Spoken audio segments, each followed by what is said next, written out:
Well, good afternoon, everyone. Welcome to this Facebook Live, YouTube Live here in the studios of WAFB.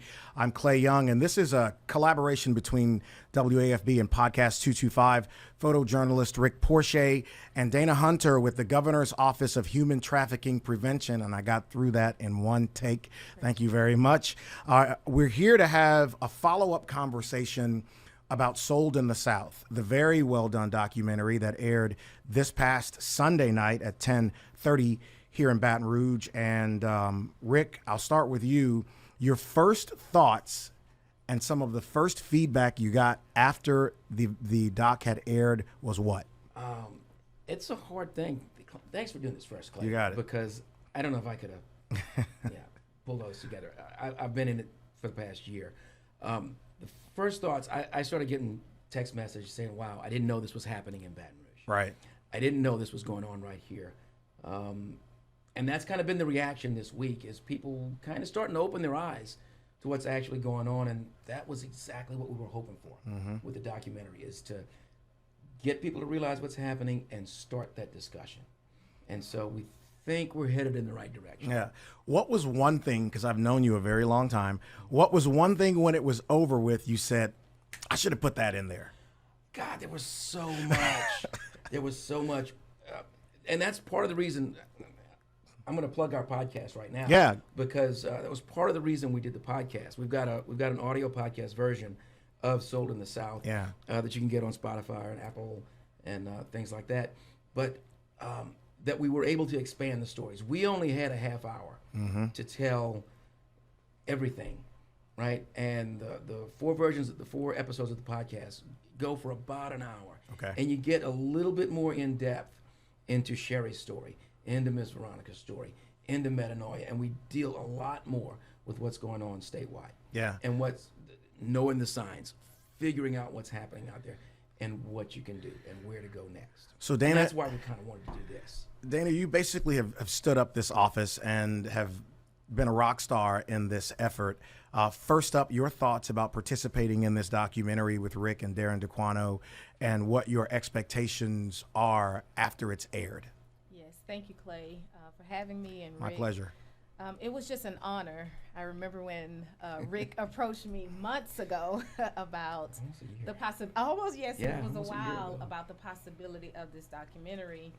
And there were initially there were some reservations because, we didn't know what angle it would come from. There's so many myths and assumptions about human trafficking. Even working with survivors, people, it's a very sensitive area when working and telling survivor stories. So we just wanted to make sure everything was done in a victim-centered and survivor-informed manner. And I'm so thankful to Rick and his team because they consulted with us every step of the way. They got guidance from us, and I must say that the documentary was done with excellence. It was victim-centered and survivor-informed.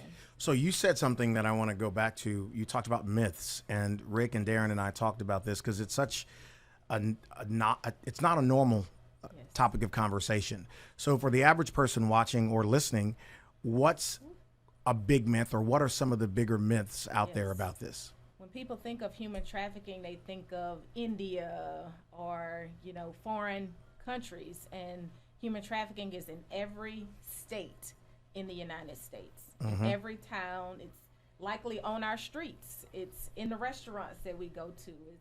It's around us all the time. And so, another myth is people think, well, this is just prostitution.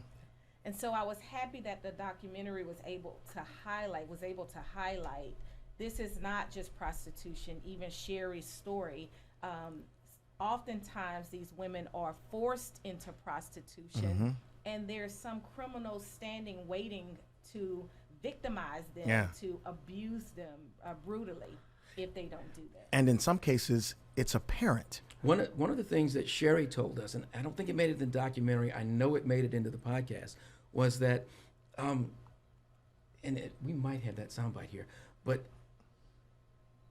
the feeling she had afterward, people look at these victims as prostitutes. They think that they've made the choice, that they've done this on purpose, that it was their decision, that they're prostitutes. They don't see them as victims. Even the victims themselves, a lot of times, don't see themselves as victims. They think they decided to do this. And that's part of the thing that I was shocked about. Yeah. Because I look at people differently now. Yes. When I see people on the streets, Explain that. I told you in the first podcast, this thing has changed me. Yeah. I see people differently.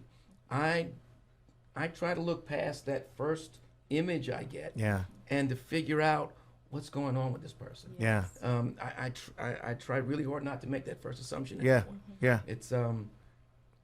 It's a difference. And that's the power of education and knowledge. The more we get the word out that this is real, this is happening, victims are forced against their will, and that is what human trafficking is. It is different from sex work. Sex workers often choose that life. And there are some sex workers who believe they're sex workers and still are not sex workers. But then there are victims who did not choose that life, and that's what human trafficking is. It is the coercion, using force, fraud, and coercion, and forcing folks into sexual acts or labor against their will. So one of the things that they explain in the documentary is the lack of resources for survivors, right? Victims of sex trafficking. And I can't for the life of me understand why that would be a difficult thing to fund. Can you help me understand it? Yes, well, the important thing to know is that human trafficking is just coming to the surface over the last, and getting attention over the last, I'll say 5 to 10 years. And so resources are now surfacing really at the national level, and it's trickling down to the states. What you got to remember, Clay, is these are not the typical women you have in a battered women's shelter. These are not people you normally have in a homeless shelter. These victims need very specialized care. They need medical, they need psychological, they need emotional support. They need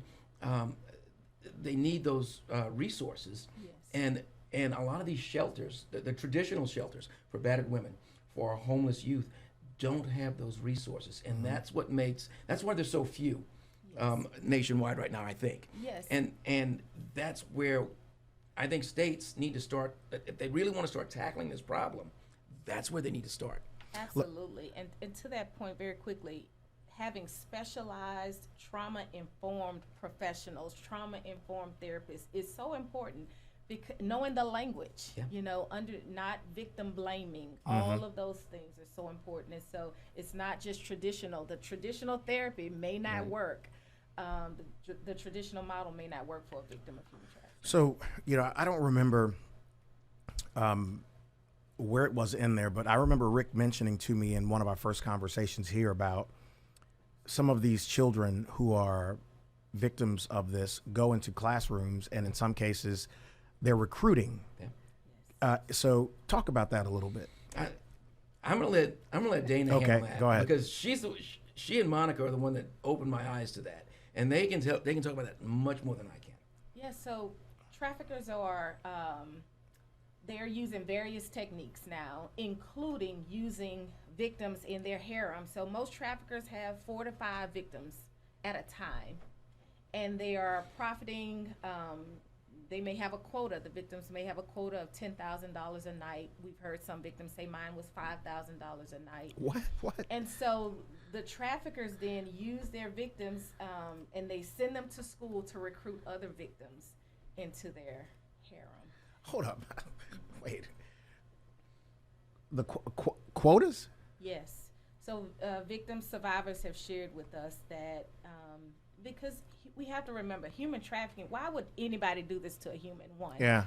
But these perpetrators and exploiters, they extort these victims. And so the victims have a quota of between 5,000, 10,000 or more a night.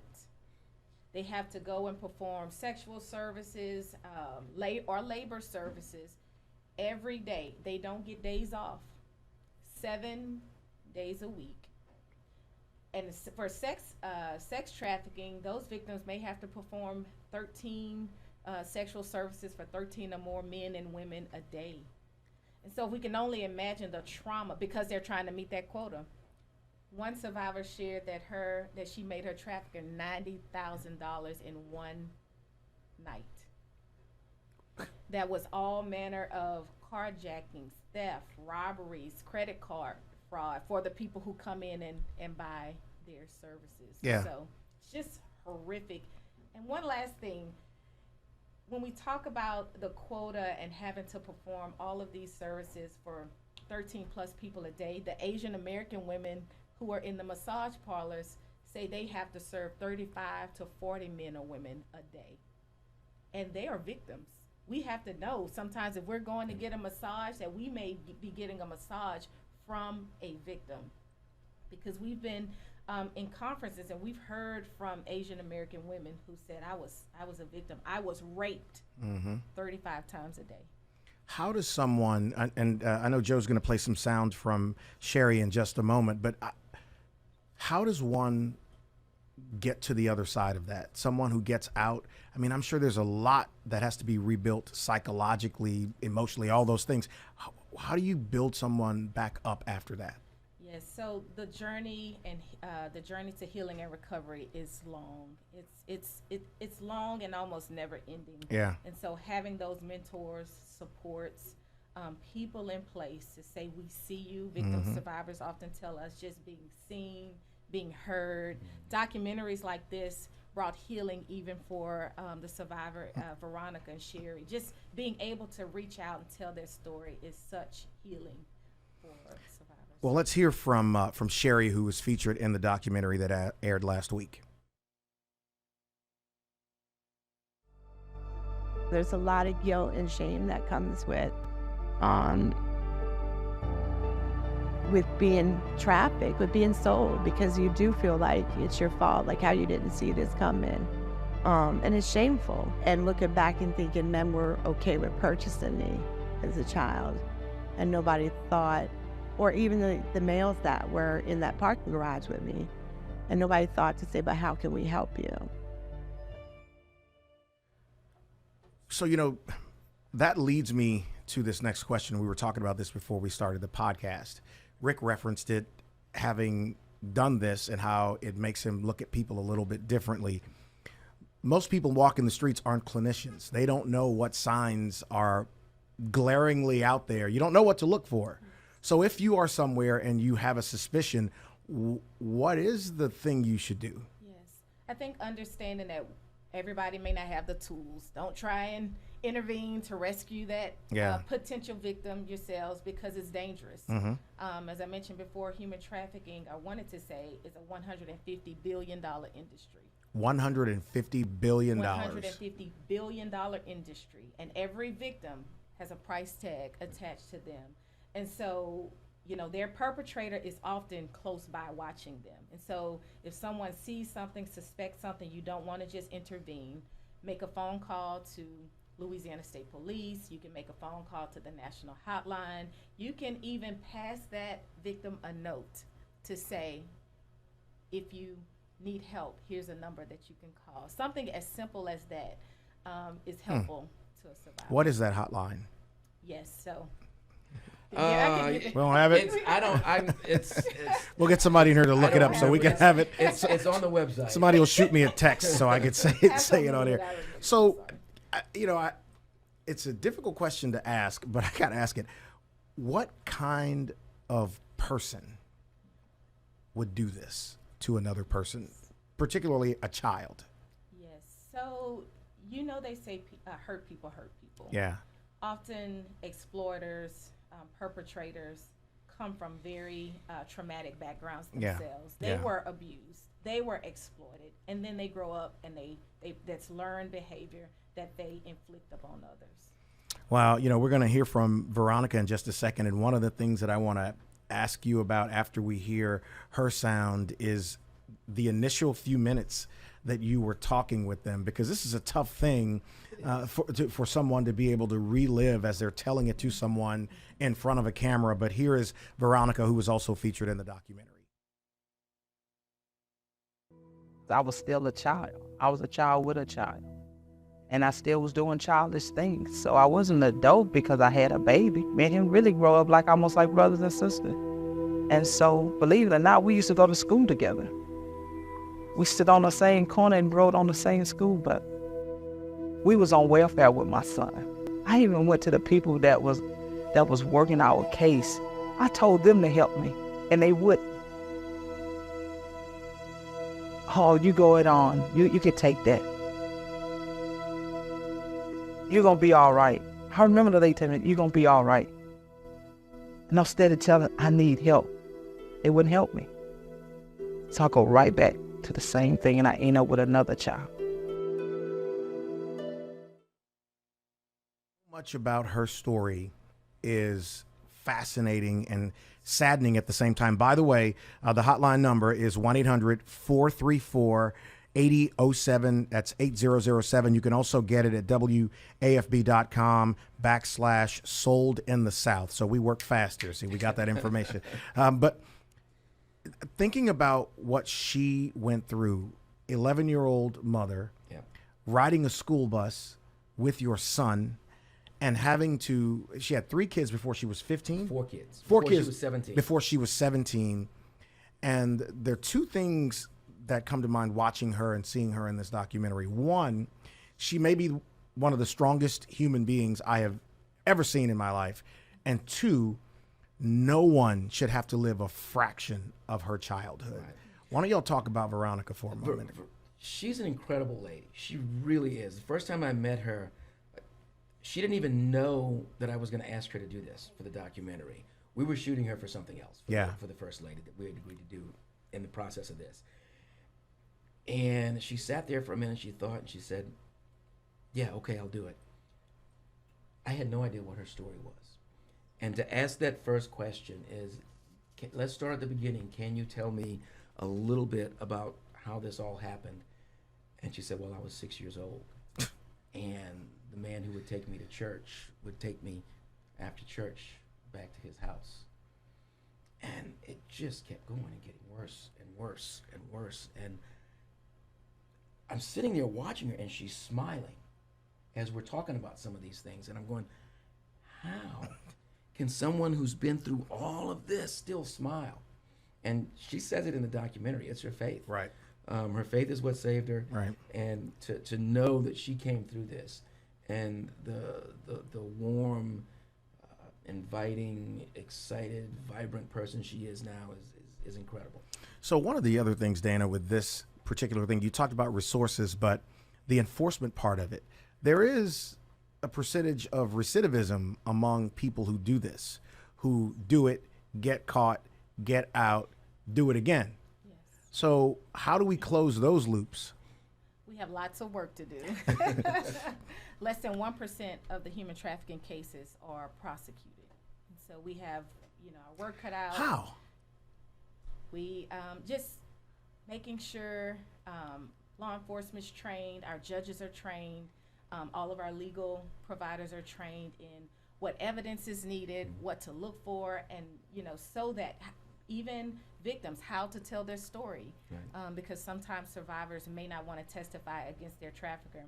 One of the things we have to understand is that there's a trafficking type, an exploiter type that's known as the Romeo pimp. Right.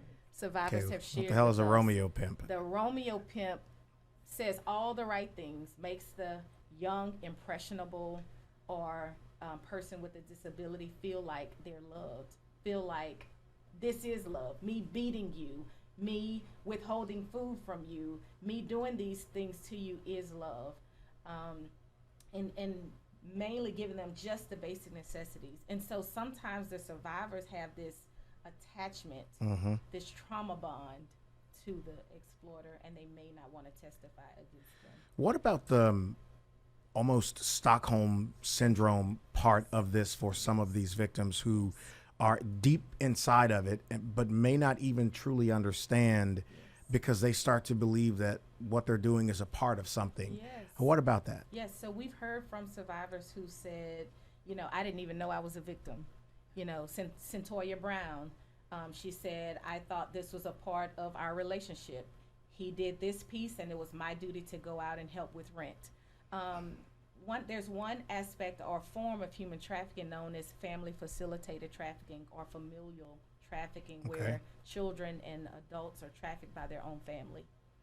And we often see this amongst children it starts at a very young age. You know, we see with Veronica. And this is happening all over the world and even here in Louisiana, where children as young as 2 and 3 years old are sold. You know, Rick and I were talking about this before we sat down to do this podcast, and there was a debate over something Father Bahi said in the audio podcast. He called this slavery, right? And of course, that's a very inflamed word. It draws all kinds of connotation, but his explanation makes absolute sense in context that this is what this is. Talk about that. We originally wanted to call the documentary Surviving Slavery.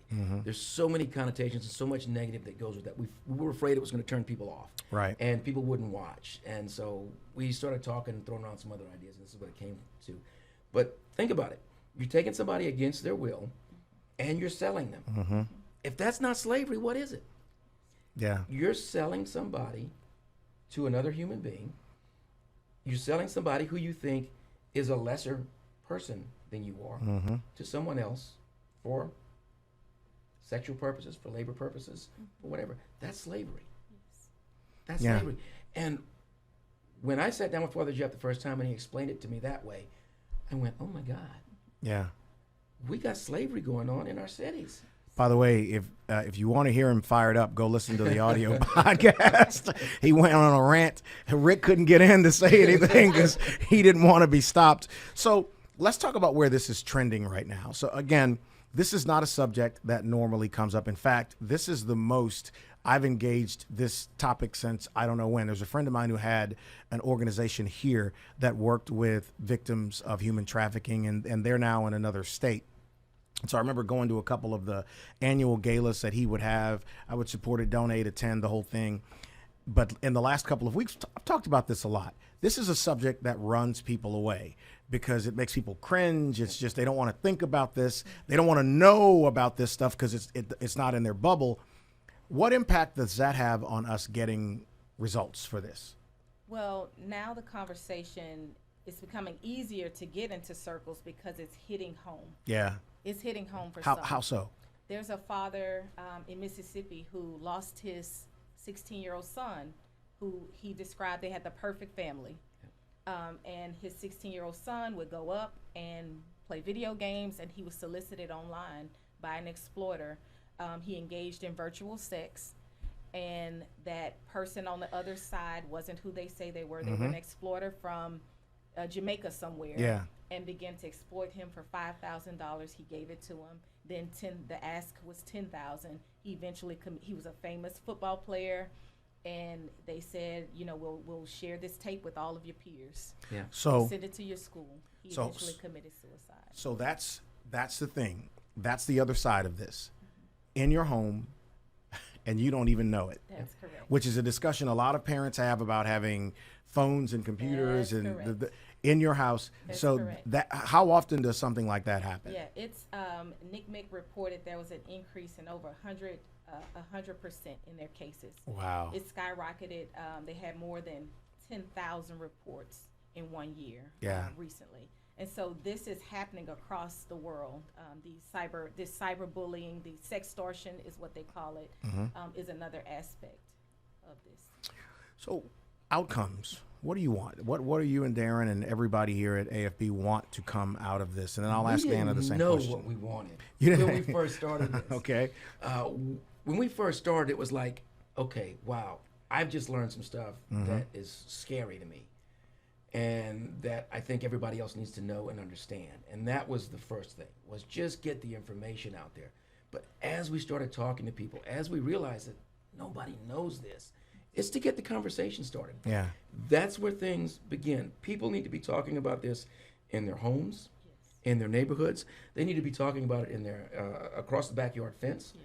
They need to be talking about it in their civic organizations. They need to be talking about it at church and all the houses of worship. When you start there, that's when the legislators listen. That's when the people in power go, oh, we've got a problem. We need to do something about it.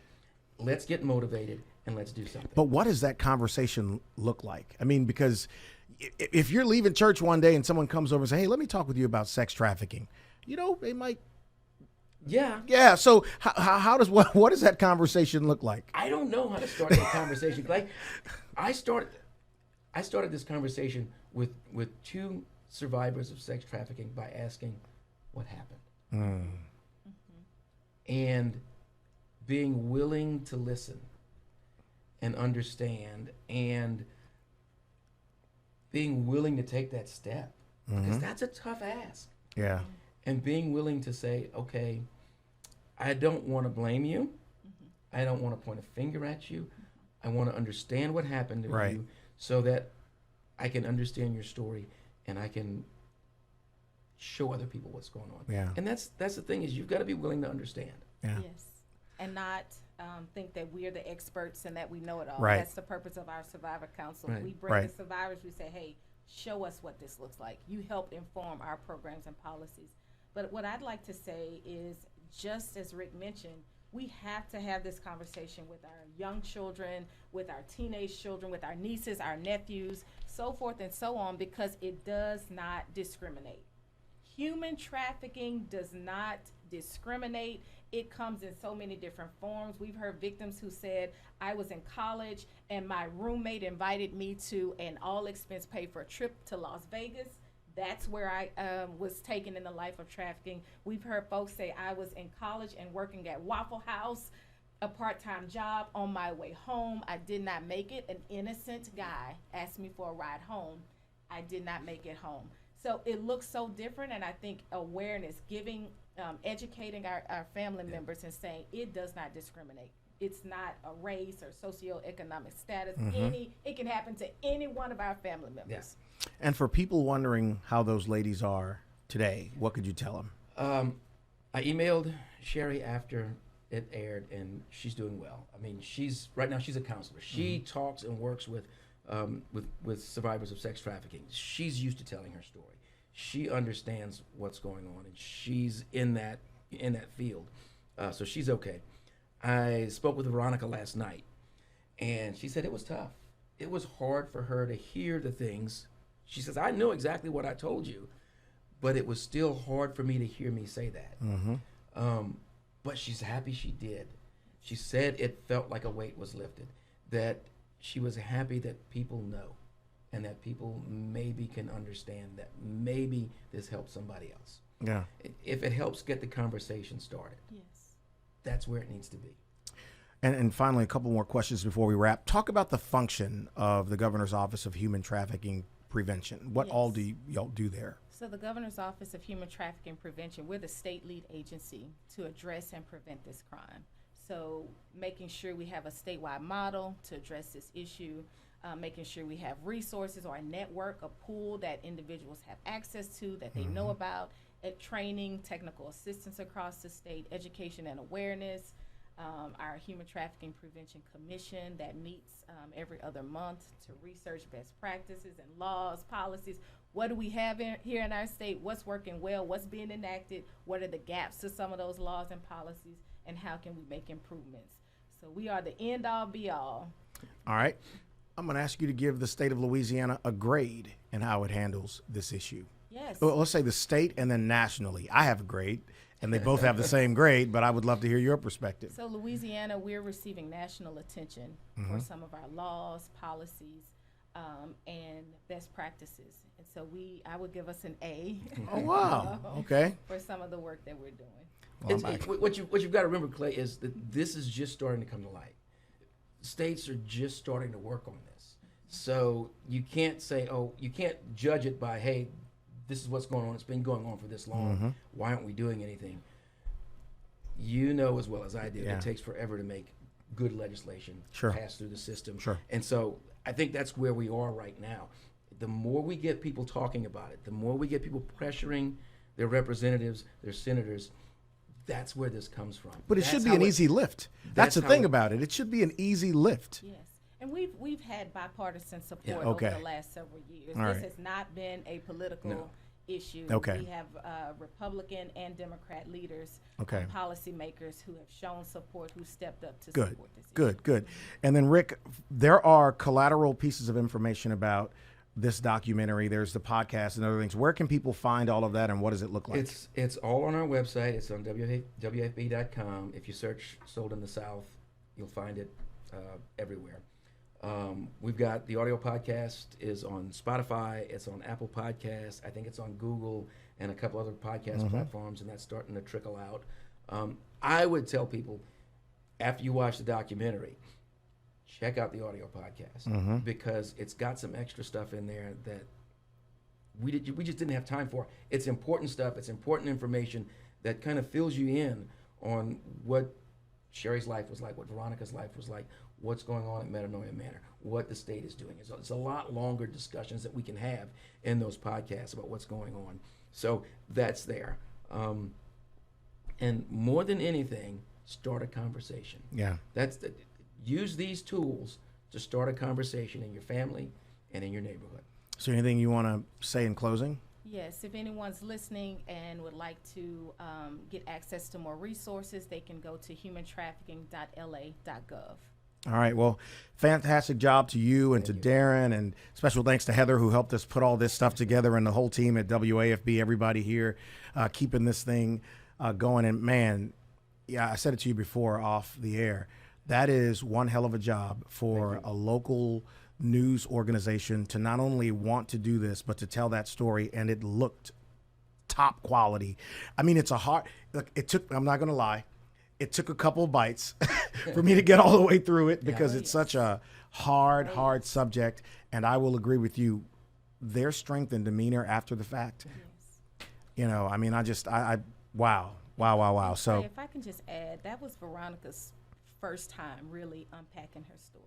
Yeah. And so the courage and bravery that it took to do that, we're just so proud of her.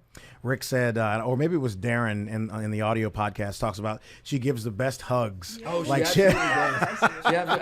I'm telling you, I'm going to get one this Sunday. I'm going to her church this Sunday. I'm going to get a hug because she is an amazing woman. Yes. Well, She really is.